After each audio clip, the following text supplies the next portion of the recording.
একটি আমেরিকান ইউনিভার্সিটির সাথে আমরা একটি বিশেষ চুক্তি করেছি আমাদের শান্তি ও সংঘর্ষ বিভাগের মাধ্যমে, যে জুলাই বিপ্লবের তাদের যে ভিয়েতনাম বিপ্লবের সময়ে আমাদের ওই সময়কার ছাত্র জনতার যে অভিজ্ঞতা, তার সাথে বাংলাদেশের জুলাই গণ অভ্যুত্থানের অভিজ্ঞতার একটা তুলনা করা।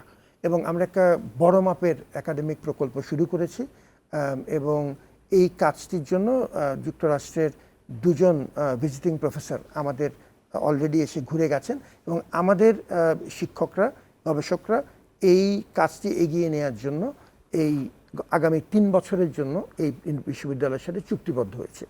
তো আমি সেটা উদাহরণটা দিলাম এই কারণে যে এই একাডেমিক জগৎ থেকে জুলাইকে দেখাটাও একটি বড় মাপের চ্যালেঞ্জ এবং সেটি খুব দরকার এই বিপ্লবের সাস্টেইনেবিলিটির জন্য।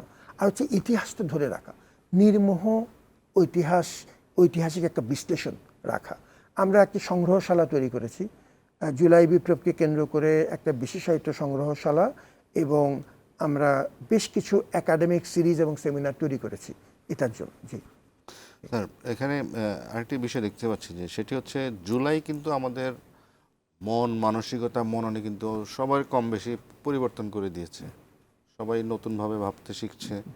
তো আগামীর বাংলাদেশে এই সম্ভাব্য কি কি পরিবর্তন আপনি দেখতে পাচ্ছেন? প্রথমত এর ভালো দিকটা বলি। ভালো দিকটা হচ্ছে মানুষের মধ্যে অধিকার এবং তার মানুষের ন্যায্যতার প্রশ্নে সচেতনতা বেড়েছে, এটা পরিষ্কার। এর খারাপ দিকটা হচ্ছে আমাদের আবেগগুলো অনেক ক্ষেত্রে আমরা ঠিকমতো নিয়ন্ত্রণ করতে পারছি না। ফলত আপনি বেশিরভাগ ক্ষেত্রে এই আবেগীয় নিয়ন্ত্রণহীনতার কারণে অনেক ক্ষেত্রেই আমাদের আচরণগুলো অসংযত হয়ে যাচ্ছে, অপরিমিত হয়ে যাচ্ছে।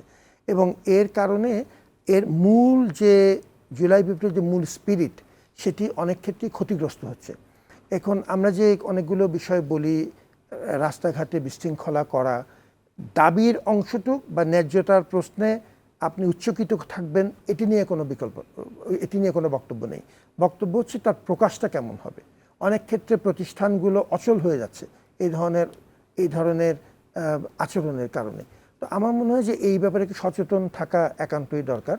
তবে আমি বড় দাগে মনে করি যে মানুষের যেহেতু একটি বৃহত্তর সচেতনতা তৈরি হয়েছে এবং আমাদের এই তরুণ সমাজের মধ্যে কর্মস্পৃহাও বেড়েছে, এটিকে যদি আমরা এই আবেগটিকে যদি ঠিকমতো চ্যানেলে ব্যবহার করতে পারি উইথ সাম গাইডেন্স, তাহলে আমাদের বড় দাগে কিছু সুবিধা আছে। যেমন আমি যেটা মনে করি যে হলে, একটা ছোট উদাহরণ, ঢাকা বিশ্ববিদ্যালয় হলগুলো থেকে আবার আগের মতো দখলদারিত্ব শুরু হয়ে যাবে? আমার উত্তর হচ্ছে কঠিন হবে। এই মানসিকতার কারণেই যে এখন অনেক বেশি আমরা ভিজিলেন্ট, আমাদের তরুণ সমাজ অনেক বেশি তারা তীক্ষ্ণ নজর আছে পরিস্থিতির উপরে, সচেতনতা বেড়েছে। ইচ্ছা করলেই এখন একটি বড় দল এসে একটা হল দখল করে ফেলবে, আমার ধারণা এটা এত সহজ হবে না।